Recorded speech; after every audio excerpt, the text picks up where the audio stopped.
sea, siempre que quede constancia de la clase por si llegara a haber necesidad de presentar algún reporte. Bien, comenzamos en el nombre del Padre, del Hijo, del Espíritu Santo. Amén. Señor, haz un instrumento de tu paz, donde haya odio, ponga yo amor. Donde haya ofensa, ponga perdón. Donde haya discordia, ponga yo unión. Donde haya error, ponga verdad.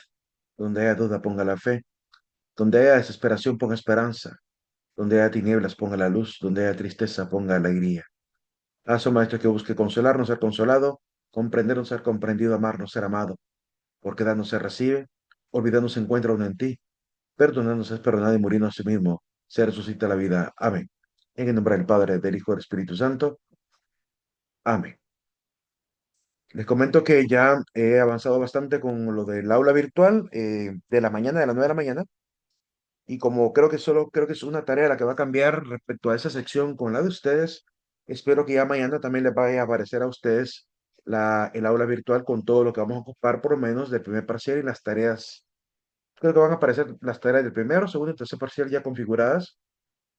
Quizá pueda que haya algún cambio de fechas en algún momento, si no calcule bien las del segundo y tercer parcial, sobre todo.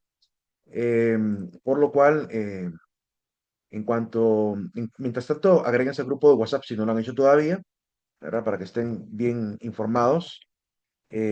Hasta ahora no he mandado ningún aviso, así que están a tiempo para poder unirse. Nos habíamos quedado hablando acerca de las dos Biblias, católica y protestante. Vamos a continuar a partir de ahí y voy a pasar lista. Vamos frente a la vida de las 8 de la noche. Vamos a ver, acá. Loani Noelia Matamoros. Loani, ¿no está? Valerie, Lic, Loani, dijo que sí. No. Valerie Annette, presente, Lic, buenas noches. buenas noches. David André, Presente. José David, Presente. Eliazar, Presente. José Ramón, Presente. Víctor Jaciel,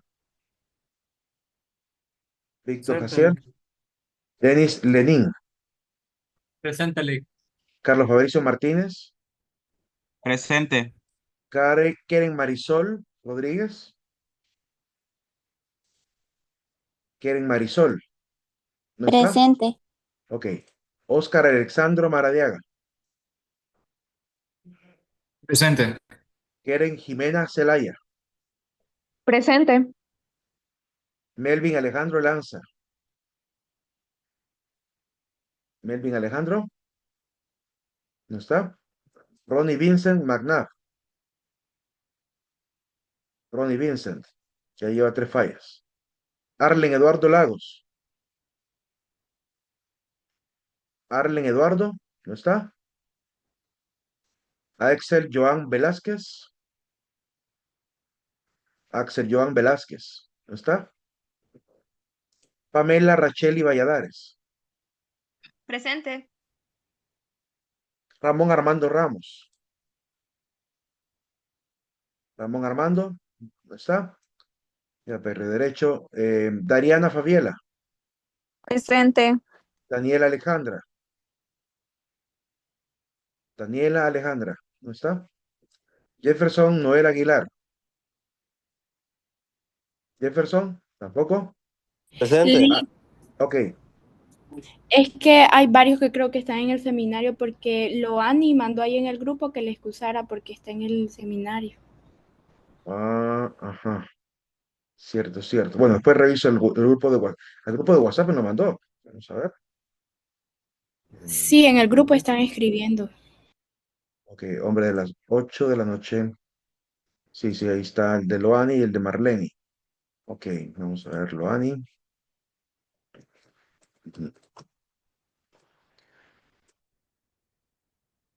Loani. Vamos a poner aquí la R de. No, no, la E de encuentro. Y la otra es Marlene. Ok, Marlene. Bien, prosiguiendo. Iba por. Bueno, no sé si me saltaré algunos. José Yair. Soy Yair Colindres. ¿No está? Elena Joan.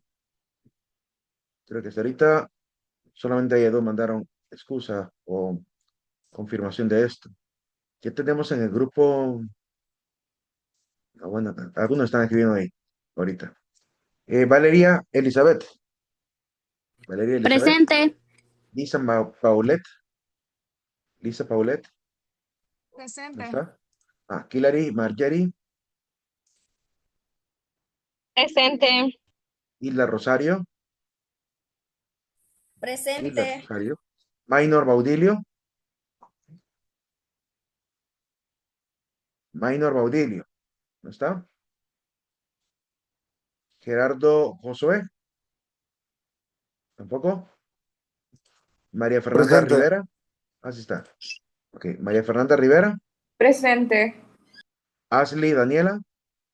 Presente. Nazaret Alessandra Moncada. Presente. Perla Rubí Sandoval. Presente. María Fernanda Barrientos. María Presente. Fernanda. Darisa Daniela Boden. Presente. Presente. Flor de Los Ángeles Calles. Flor de Los Ángeles. ¿No está? Hailing Melissa Calderón. Presente. Suat Yasmín Torres. Presente. Emiret Suat Martínez. Presente. Ashley Rubí Martínez. Presente. Sofía Alibet Mejía. Presente. Adriana Gisela Alvarado. Presente. Jorge Armando Urbina. Jorge Armando Urbina. ¿No está? Ashlyn Paola Maldonado. Presente. Alex David Farid. Presente. Andrea Mariana Lanza. ¿No está? Tiene 4 fallas. Katie Cruz. Katie Cruz. Presente. Dircia Yolivet Muñoz. Dircia Yolivet. ¿No está? Bella Rivas. Presente. Ok, voy a repasar solamente los que les puse falla. Si no los menciono, no se preocupen que fue que me salté el nombre de ustedes. Melvin Buenas noches. Alejandro. Melvin Alejandro está. No, ¿verdad? Ronnie Vincent. Tampoco, ¿verdad? Arlen Eduardo. Ronnie Vincent. Presente. La clase, Arlen se cambió de Lagos. sección. Se cambió de sección él. Sí, se cambió de sección. Ok, cambió, lo voy a poner aquí, cambió de sección.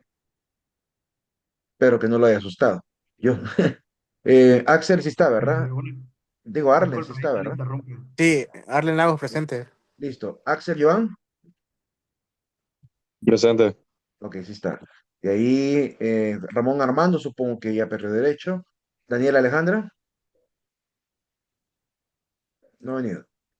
Josué Yair, tampoco. Minor, tampoco. Flor de Los Ángeles, Presente. tampoco. Así está, ok. De ahí, Jorge Armando Urbina, no está, ¿verdad? Y dice Olivet, tampoco. Bueno, si no los mencioné, no se preocupen, que es porque no les puse falla, ¿verdad? Vamos a comenzar con el contenido. Dime. Lee, perdón, Falto yo. Sí, por eso les digo, si no los mencioné ahorita, no se preocupen que fue que me salté el nombre de ustedes cuando estuve pasando la es lista. que, es que también a mí no me mencionó ni en la primera ni en la segunda. Sí, a mí Lee. tampoco. Ok, A vamos a mí ver, tampoco, Henry. licenciado. Es que Dice García. en la segunda no tendría que haberlo mencionado porque solo mencioné a los que tenían falla. Y a Sí, confirmar pero quién como es. no me mencionó en la primera, entonces por eso pregunto. Por eso, si no lo mencioné en la segunda, es porque no tenían falla. Significa que tienen presente. Ok. No se preocupe. Licenciado, a mí no me mencionó en la primera. No, no dije presidente. Presente. Por lo mismo, al confirmar que en la segunda no tienes falla, no hay ningún problema. Significa que tienes Ah, presente. ok. Gracias. Ok. Bien, prosiguiendo. Vamos a hablar un poco acerca del canon bíblico. Licenciado, Estábamos fíjese hablando que un le poquito de la diferencia entre Biblia evangélica y católica. Quiero compartirles ahora la diapositiva para que puedan verlo por ahí. La palabra canon viene de canona, que significa caña. La palabra significa evidentemente una regla o caña o lista, ¿verdad? Que en este caso sería sinónimo de norma o modelo de lista de libros que consideramos evidentemente parte de la Biblia. Este canon claramente responde a una serie de deseos de parte de la iglesia de encontrar aquellos libros que son inspirados y revelados por Dios. Eso implica que primero hemos recibido también un canon que se tiene por revelado por Dios e inspirado, que es el canon judío, y a este canon judío se le va a agregar además el canon cristiano.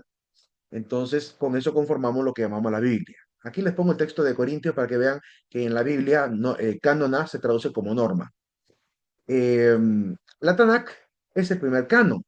La Tanakh es la Biblia judía, es la Biblia que hemos heredado. Originalmente tenía 39 libros, pero alrededor del año 100 antes de Cristo, en los judíos de la diáspora, los que estaban afuera de Israel, y ahora mismo sabemos también que dentro de Israel, ya le digo por qué es que hasta ahora lo sabemos, tenían 7 libros como si fueran libros piadosos que en algún momento Martín Lutero, como padre de la Reforma Protestante, decide dejarlos a manera de apéndice en la Biblia original, que es la Biblia del Oso, que dio origen después a la Biblia Reina Valera. Pero ya les platico por qué es que al final terminan quitando estos libros, 7 libros, que con esos 7 libros ya serían 46 libros los de la Biblia judía. ¿Por qué decía de que nosotros católicos hemos sostenido que estos libros forman parte de la Biblia?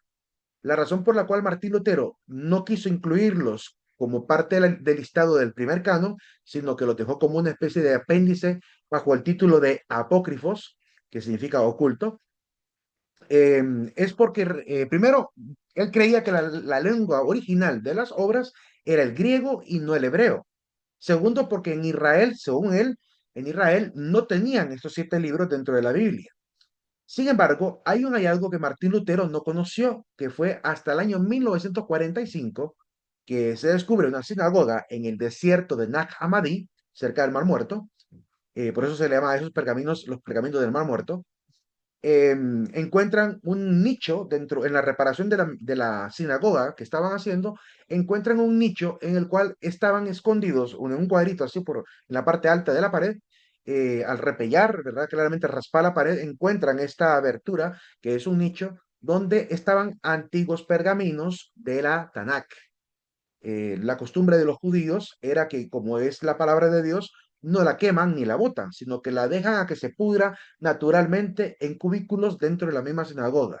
Es tan sagrada la Biblia para ellos que claramente no quieren corromperla más por mano humana, sino que la naturaleza se encargue de hacer el trabajo. Es parte del designio de Dios y por tanto lo dejan ahí a que se pudra naturalmente.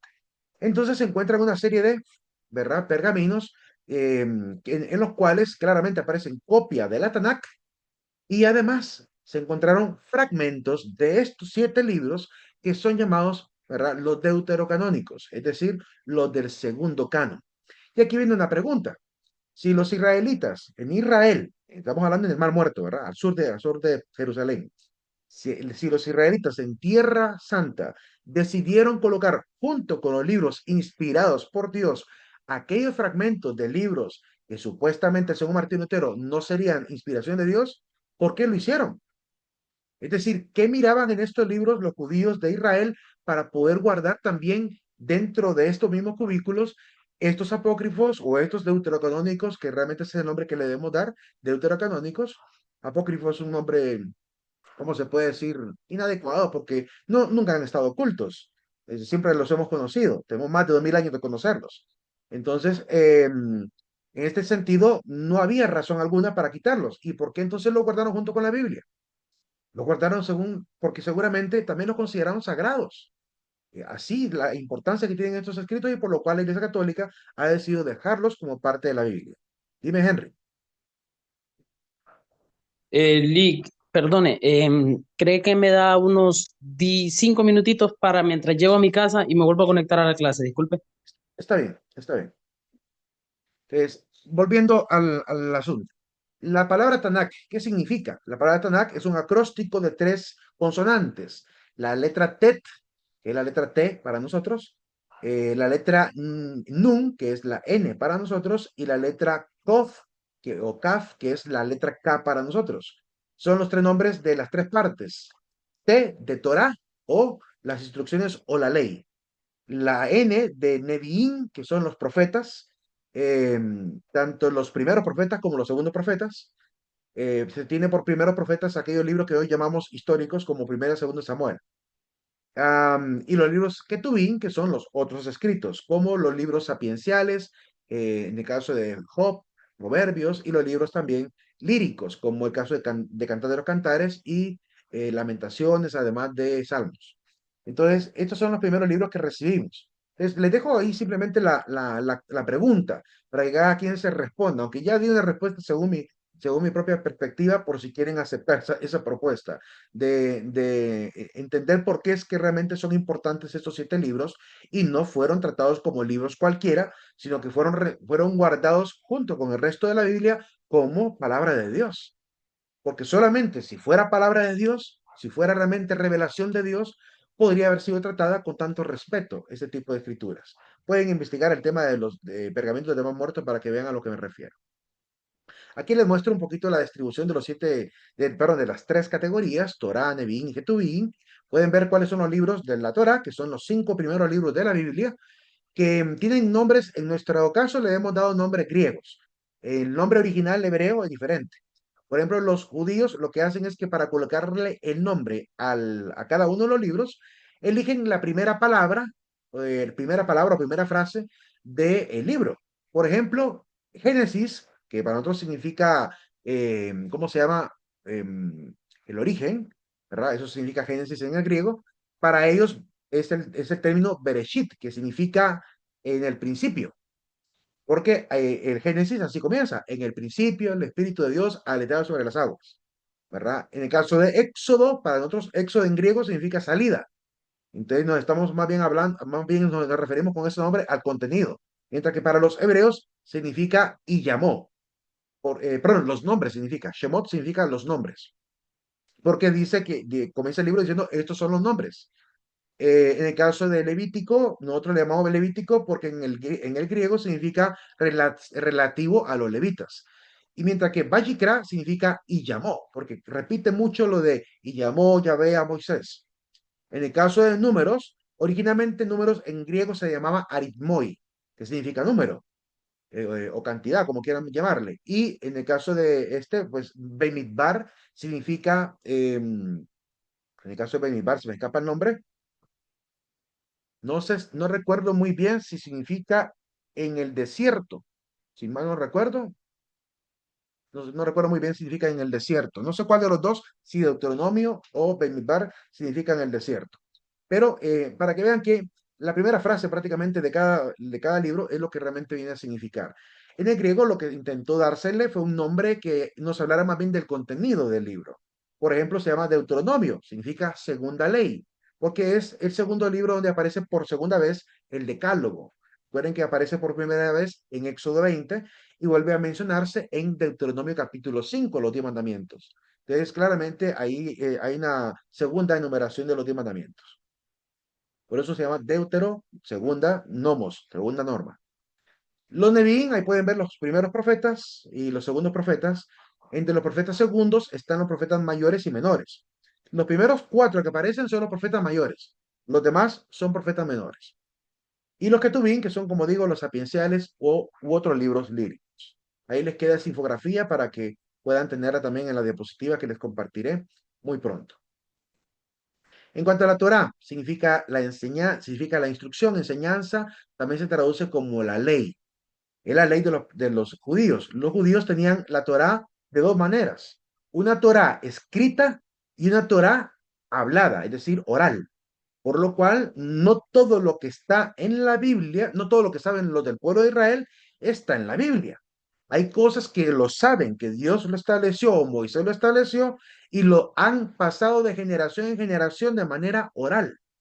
No está escrito. Ya les pongo un ejemplo claro de cómo es que hay algo que no está en la Biblia directamente, pero está relacionado con la Biblia y guardan incluso el nombre de un objeto que lo utilizan hasta hoy en día. Ellos se basan en que Dios les comunicó en el libro del Éxodo que les dejaba tres elementos: las tablas de piedra, la Torá y el mandamiento. ¿Verdad? Les deja prácticamente lo que llamamos los 10 mandamientos, ¿verdad? Que son prácticamente la ley divina, la Torá, que podríamos llamarlo también la ley de la iglesia, ¿verdad? La ley de la asamblea, que está expresada muchas de estas normas en el Deuteronomio, y claramente el mandamiento escrito, que claramente también puede estar extendido hasta en el derecho del pueblo. Porque hoy en día, por ejemplo, los judíos consideran que hay tres tipos de leyes: la ley divina, que es la que llamamos Torah; la ley, ¿cómo se llama? Rabínica, que están contenidas en la obra llamada el Talmud; y la ley civil, que está contenida en lo que llaman la halajá. Entonces, siempre han tenido esa triple dimensión de las leyes, por lo menos, entre lo humano, lo divino y lo social. Prosiguiendo, las tablas, que la Torá y el mandamiento. Las tablas de la ley son 10 mandamientos, la Torá son 5 libros, ¿verdad? Llamados también Mikra, es decir, lo que se puede leer. Y el mandamiento escrito son los profetas. En este caso, lo que pueden obtener como normas morales a través de los llamados profetas mayores y menores. Y también los otros escritos sapienciales. Una curiosidad, esto es lo que les digo, que la Biblia dice en Levítico 23:40, dice: y el primer día tomarán para ustedes frutos de árboles hermosos. Sostienen los judíos que para la fiesta de Sukkot, la fruta a la cual se refiere la Biblia, que son de frutos hermosos que ellos han utilizado para esa fiesta específica, es este fruto que parece un limón llamado etrog. No está en la Biblia, sin embargo, por tradición oral, ellos han mantenido esa costumbre. Lo mismo pasa en el pueblo cristiano, que tenemos algo escrito en la Biblia, pero hay cosas que hoy en día hacemos, al menos los cristianos católicos, que no está en la Biblia, pero que se ha sostenido por tradición, porque consideramos que es valioso, importante y le da incluso fuerza y vida a lo que está escrito en la palabra. O sea que más bien no estorba a lo que creemos por la palabra, sino que la enriquece. Por ejemplo, cuando celebramos la fracción del pan, no nos dice la Biblia que hay que tocar campanitas al momento de levantar el pan o levantar el vino. Sin embargo, lo hemos colocado para poder llamar la atención de los que están presentes, que pongan atención a lo que está pasando, porque en la antigüedad, ¿verdad? Como se hacía la misa en latín, mucha gente no entendía el latín y había que llamarle la atención. Lo hicieron con la campanita y se quedó como algo ya litúrgico, decorativo, que ayuda, embellece y además prepara a la asamblea para vivir los momentos importantes del culto de la fracción del pan. Entonces, así es como se enriquece la vida de la iglesia. Por lo cual, desde aquí les puedo ya decir que no esperemos que todo lo que hacemos hoy en día en la iglesia tiene por qué estar en la Biblia. No necesariamente. También fruto de la organización de la iglesia después de la Biblia, surgen muchas costumbres, tradiciones, fiestas, solemnidades que seguiremos celebrando porque enriquecen la vida del pueblo cristiano. Por eso sostenemos que hay dos grandes verdades: la verdad revelada que está en la palabra, pero también aquellas doctrinas, costumbres, tradiciones que vienen tanto del magisterio como también de la vivencia del pueblo de Dios. Entonces, es importante entender esto, porque hay gente que siempre anda preguntando: ¿y eso dónde está en la Biblia? ¿Y eso dónde está en la Biblia? No podemos siempre sostener todo con la Biblia, porque hay cosas que hoy en día hacemos que en la Biblia no está. Por ejemplo, ¿dónde dice la Biblia que en las iglesias evangélicas hay que tocar con teclado? ¿Dónde está eso? No lo vamos a poder encontrar. Y preguntar, ¿dónde dice la Biblia que hay que tocar teclado? Es hasta absurdo, porque es algo muy moderno. El teclado es un instrumento musical moderno, por lo cual sirve, es útil, lo ponemos en la parte del culto. Y a ningún evangélico le nace preguntar por qué tocamos el teclado si no está en la Biblia. Nadie anda haciendo esto. Pero hay cosas que hacemos los católicos que sí nos pasan atacando constantemente de por qué lo hacemos.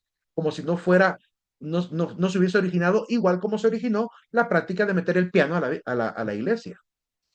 Se originó por necesidad, se originó porque enriquece, se originó porque decora, porque además ennoblece o además vuelve más solemne el momento. Por eso es que hay muchas costumbres que tenemos que no necesariamente estarán en la palabra. Prosiguiendo. Los deuterocanónicos son el segundo caso.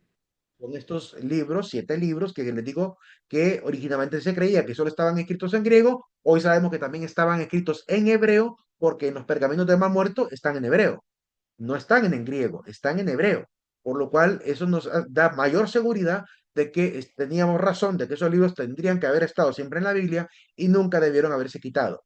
Fíjense que después del año 45, los eruditos, tanto católicos como protestantes, al estudiar esta situación del hallazgo del Mar Muerto, hay gente muy honesta intelectualmente, incluso dentro de la iglesia evangélica, que llegaron a la conclusión, bueno, dado que hay pruebas de que los libros sí están en hebreo, no hay razón alguna para haberlos quitado, por lo cual decidieron sacar la Biblia que les platicaba, que es la Biblia del siglo de oro, una Biblia protestante que tiene 73 libros, igual que la católica.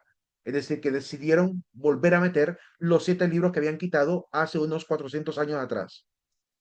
Y que casi 300 años atrás prácticamente dejaron como ley, porque ahí fue por el año 700 en una especie de congreso protestante europeo que se decidió quitar definitivamente a manera casi de norma. Pero hoy en día, pues como les digo, los mismos editores de la Reina Valera decidieron sacar una nueva edición de la Biblia que se llama del Siglo de Oro, donde vuelven a colocar estos hermosos libros llamados deuterocanónicos. ¿Hay otros deuterocanónicos? Sí, en el Nuevo Testamento también habían deuterocanónicos que están todavía ahí. Y aquí viene una situación bien curiosa.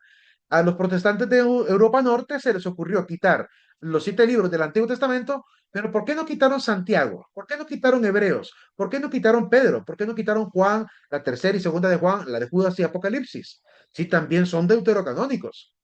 O sea que son del segundo listado de libros inspirados del Nuevo Testamento, porque hubo un primer protocanon en el Nuevo Testamento y después un segundo canon también. ¿Por qué no los quitaron? Y ahí viene la parte curiosa, o sea, no hay razón alguna, no había razón lógica para quitar aquellos libros más que la suposición que hizo Martín Lutero, que los minusvaloró un poquito. No los sacó tampoco, porque sí quedaron dentro de la Biblia que tenía, pero no los tenía como libros inspirados al menos. Y aquí viene otra prueba interesante.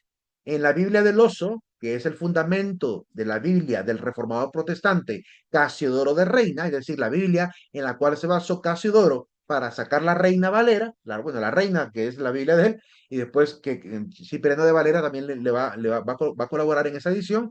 Esa Biblia del siglo XVI, año 1500, tenía los libros deuterocanónicos. De hecho, ahí pueden ver una captura de pantalla de una hoja del libro de Tobías, que es de la Biblia del Oso, es decir, la Biblia protestante, la primera Biblia protestante.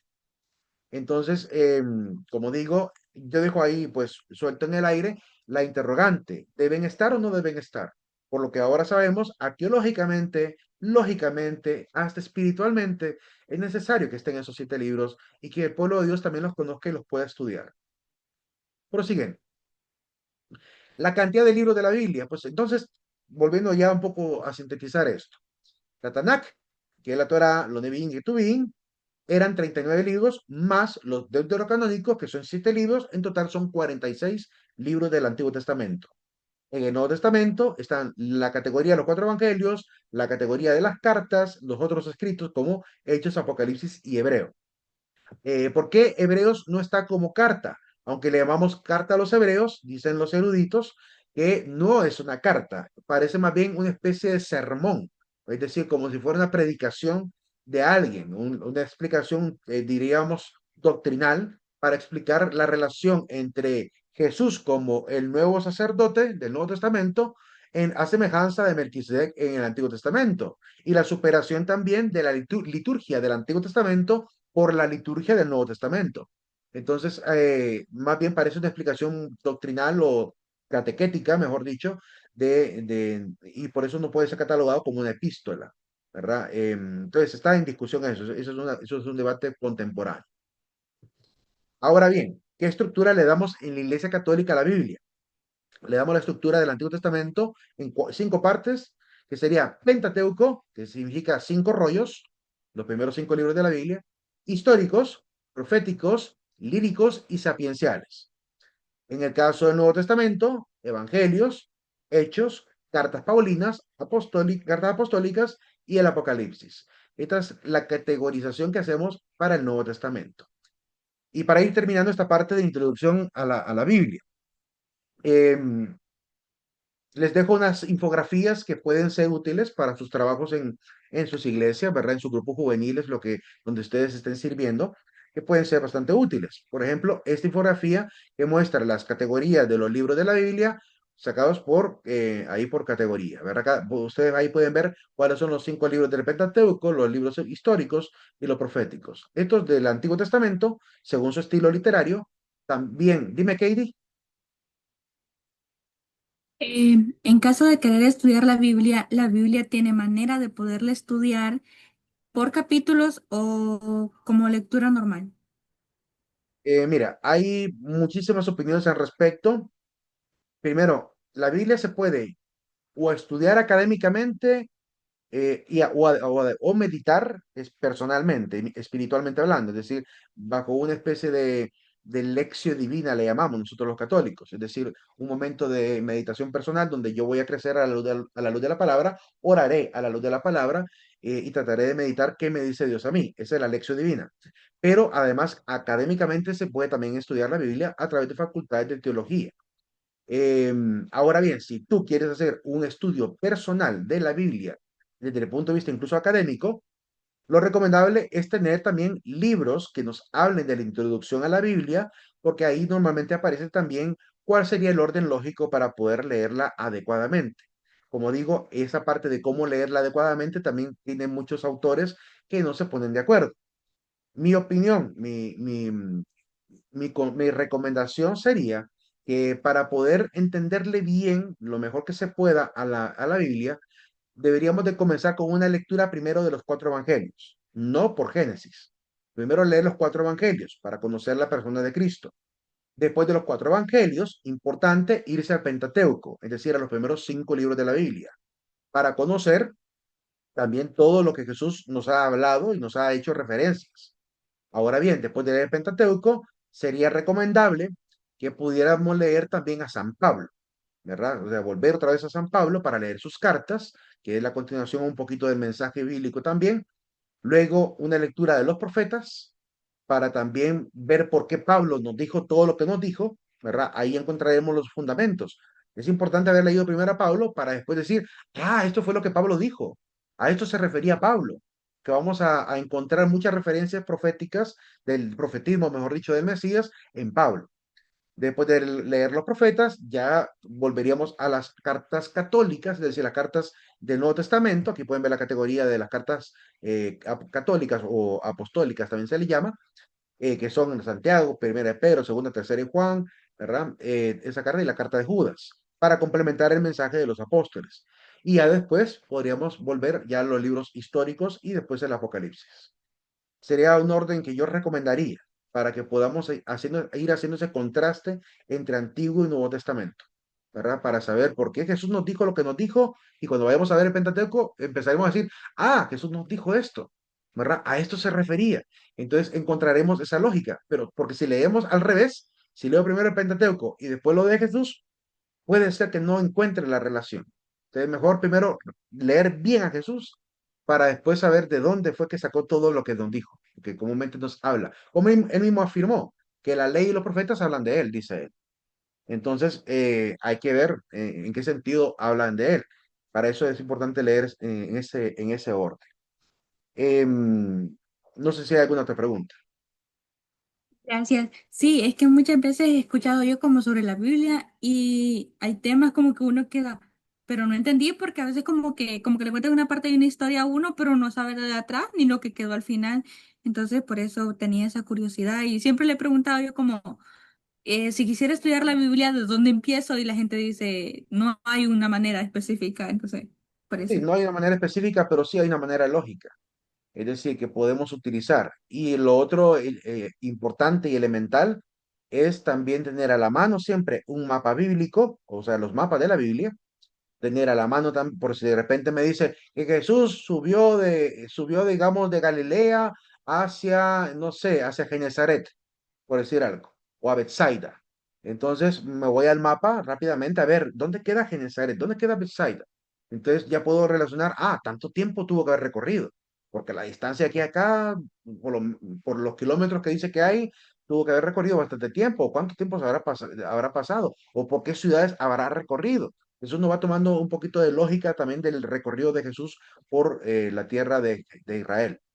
Además de tener los mapas bíblicos a la mano, que comúnmente están siempre al final de las Biblias, las mejores Biblias tienen mapas bíblicos, sobre todo las Biblias que son para estudio, como la Biblia de Jerusalén. Y además, importante, ya si quisiéramos realmente entrar un poco más a profundidad, tener un software como el que les mostré yo. Un software donde tú puedas ver en la lengua hebrea y griega los significados de las palabras que aparecen en los textos. Porque si algún texto es un poco oscuro, es decir, que no logro entender qué me está diciendo, a veces sirve mucho ir a la lengua original y ver en qué sentido, ¿verdad? O qué explica, por ejemplo, la traducción de un término específico. Eso nos ayudaría a tener mayor claridad al momento. Es como una especie de estudio exegético, pues lo que estoy recomendando. Un estudio de profundidad donde estudio la lengua, la geografía y si fuera posible tener incluso la cronología también de los eventos que vivió el pueblo de Israel para conocer por qué tipo de imperio iba, ¿verdad? Digamos, normalmente las cronologías traen el imperio babilónico fue de tal fecha a tal fecha, y a veces en ese mismo rango de tiempo aparecieron varios profetas. Entonces me ayuda a tener una visión clara también de qué estaban viviendo políticamente para que los profetas dijeran qué cosa. Entonces, el estudio de la Biblia es muy, muy complejo, pero muy bonito, ¿verdad? Y teniendo todas esas herramientas que están gratis en Internet, porque los mapas están gratis, las infografías también sobre la cronología bíblica están gratis, ¿verdad? Entonces, uno se puede ayudar mejor a ir profundizando cada vez más, comprender también la cultura de Israel. Qué bueno sería que pudiéramos conseguir algún libro que nos hable de las tradiciones de Israel, entender qué es la fiesta de los tabernáculos, qué es la fiesta de Sukkot, qué es la Pascua judía, qué es el día de la expiación, qué hacían, por ejemplo, los levitas con los leprosos, con las famosas revisiones que menciona el Levítico. Entonces, comprender también esa parte de la cultura nos ayuda mucho, ¿verdad? Al estudio de la palabra. Por eso es que es claro que estudiar la Biblia es tan profundo, tanto que tenemos facultades haciendo eso, facultades de universidades. Tenemos licenciaturas en teología bíblica, maestría en teología bíblica, doctorados y postdoctorados en teología bíblica, porque es un profundo, es un estudio bastante profundo, ¿verdad? Mi invitación también sería que si después de una carrera universitaria como la que están sacando, quieren meterse a una maestría en teología, invitados, ¿verdad? Yo ya saqué esa maestría y es bellísimo. Uno aprende muchísimo ahí, ¿verdad? Es Creo que también larga. está la licenciatura en teología también, por si quieren llevar, vale la pena. Y aquí hay otra infografía que les puede servir, la tabla periódica de la Biblia. ¿Qué encuentran aquí? Van a encontrar el nombre del libro, la sigla de ese libro. Por ejemplo, Segunda de Reyes es Segunda Re o Dos Re. Van a encontrar en la parte de arriba en chiquito cuántos capítulos tiene el libro, ¿verdad? Y también cuántos versículos tiene el libro.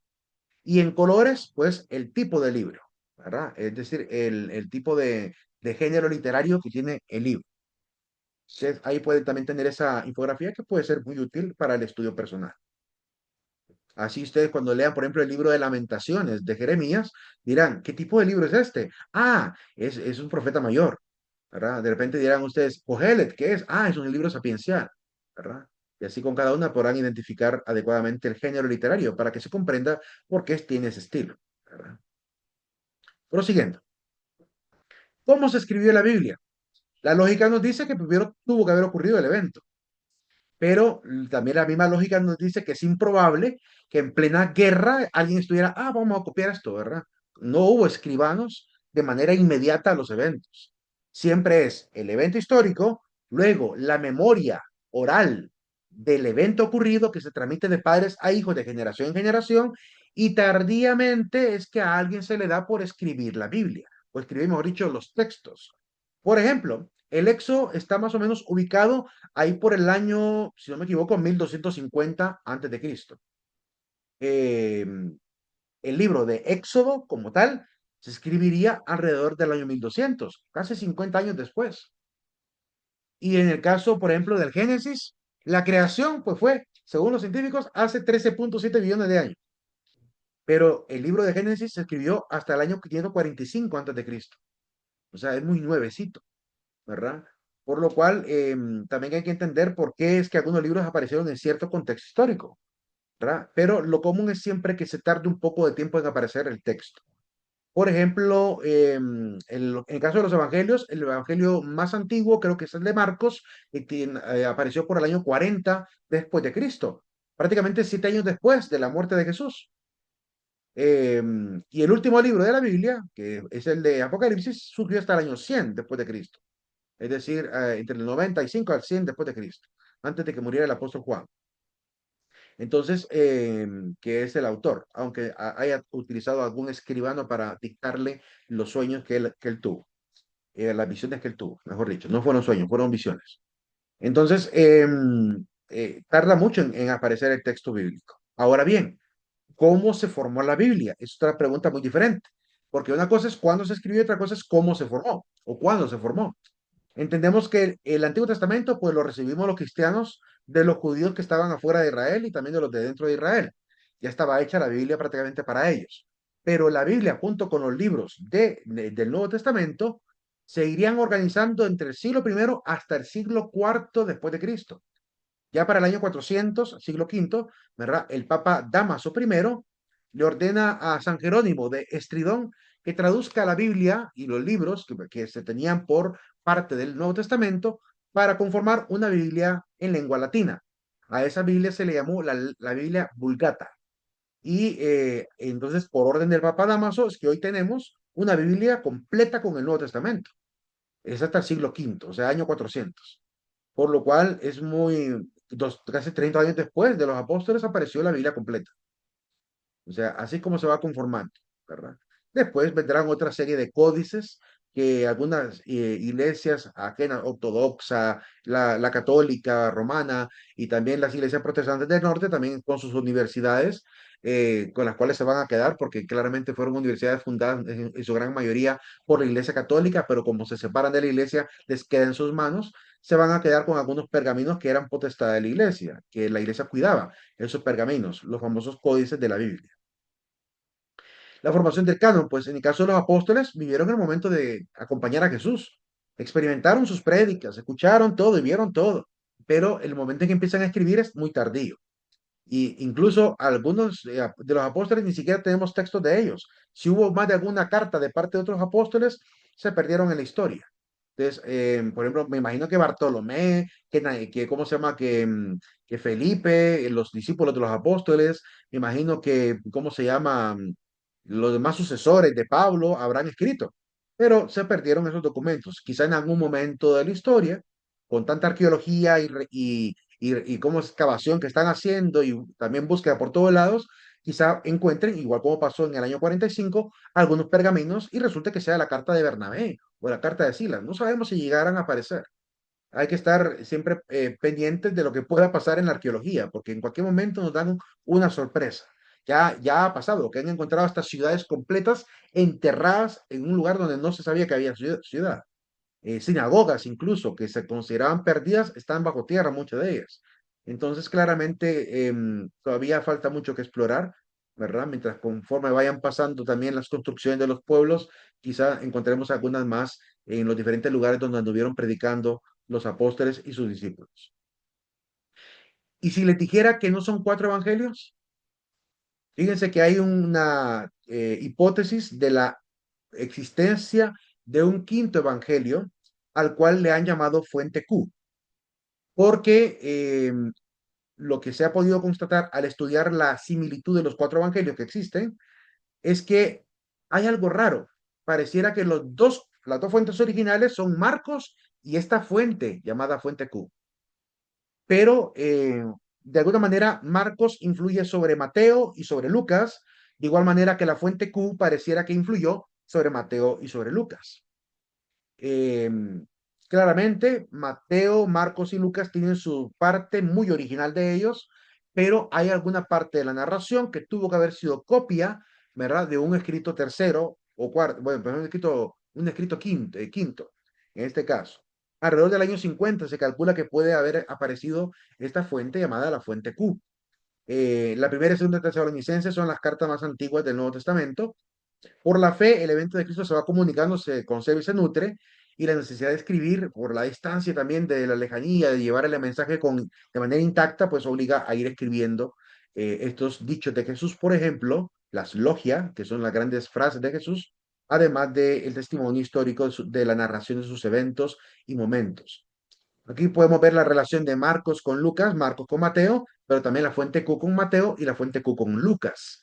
Y claramente hay una parte que solo es de Mateo y una parte que solo es de Lucas. Aproximadamente un 25% del contenido de Mateo es propio de Mateo, una parte es propia de Marcos y una parte es propia de una tercera fuente que puede ser la fuente Q.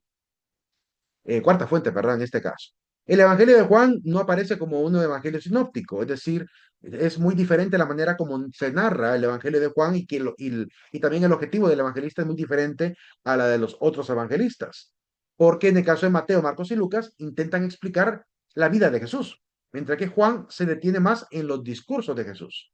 Pareciera que él está siguiendo más la lógica de las logias, ¿verdad? De las palabras de Jesús.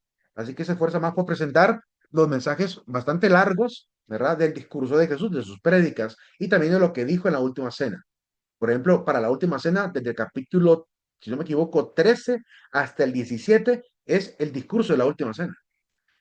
Todo lo que Jesús les platicó está contenido ahí. Juan es bien fidedigno en ese sentido, ¿verdad? Y el Espíritu se encarga de hacerle recordar todo lo que tenía que recordar.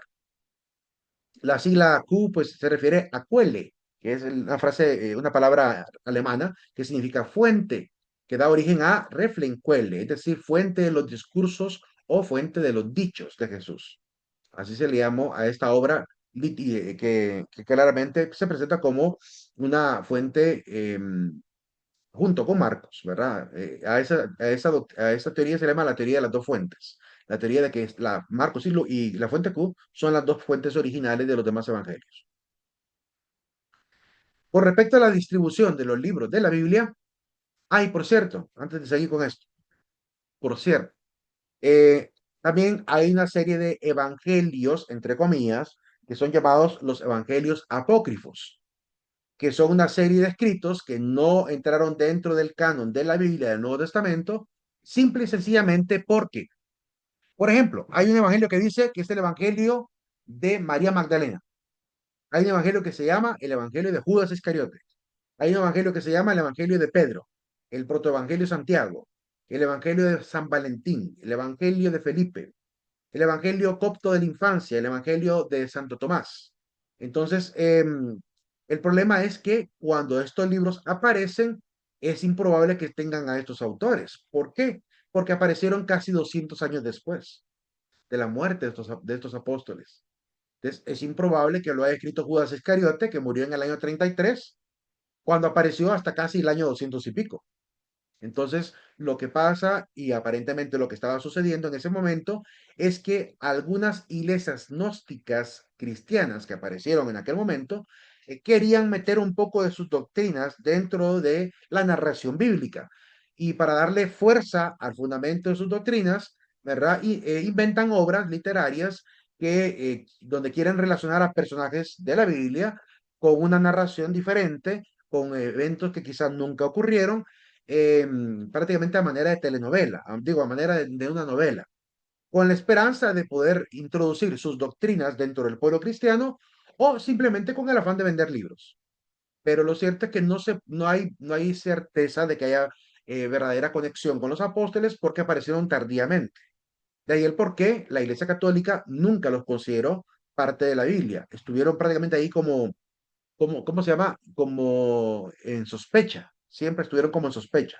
Y después de la revisión también literaria, después de ver la revisión también teológica, se llega a la conclusión que no debían haber estado nunca en la palabra de Dios, porque además entran en contradicción con todo con todo lo demás que está en la Biblia.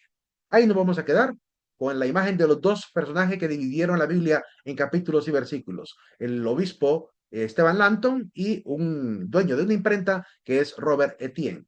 Esteban Lanton lo dividió en capítulos y Robert Etienne en versículos. Pasen un excelente fin de semana, jóvenes. Nos vemos el próximo día lunes.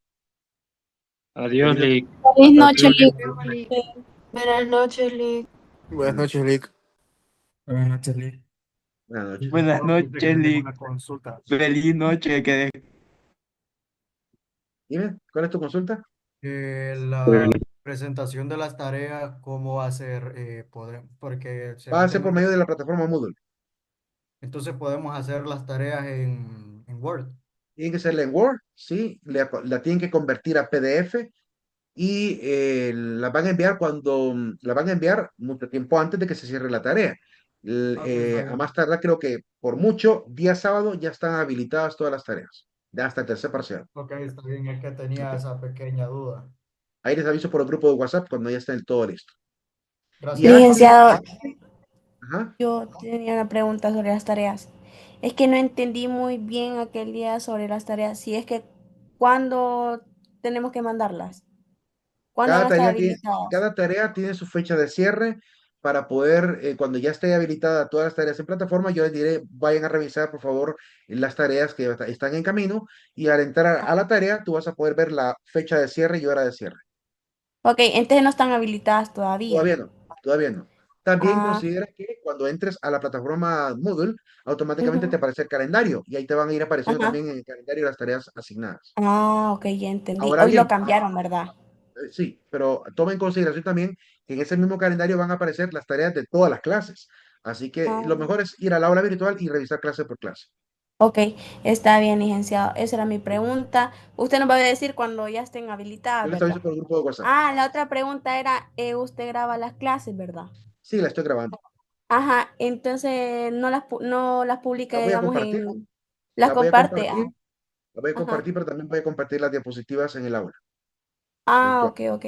Sí, ¿Ok? está bien, muchas gracias. Pase feliz noche. Gusto. Feliz Gracias. noche. Buenas noches, licenciado. Buenas noches. Fíjese que le escribí en el grupo que estaba en el seminario. Entonces Ok, no soy economista. Logré sí, entrar. me fijé, ya ahí te puse el permiso. Gracias. Ok, Buenas noches, licenciado. buenas noches. Dime, Disculpe, fíjese que le quería preguntar cómo podía ingresar al grupo de WhatsApp, que yo aún no estoy en el grupo. a través del aula de Moodle, entra a Moodle, a plataforma Moodle, a través de unica.edu y Unica ID, entra a plataforma Moodle 2024, busca mi clase y ahí está el enlace de WhatsApp. Ok, muchas gracias, Lick. Buenas Bueno, noches. buenas noches.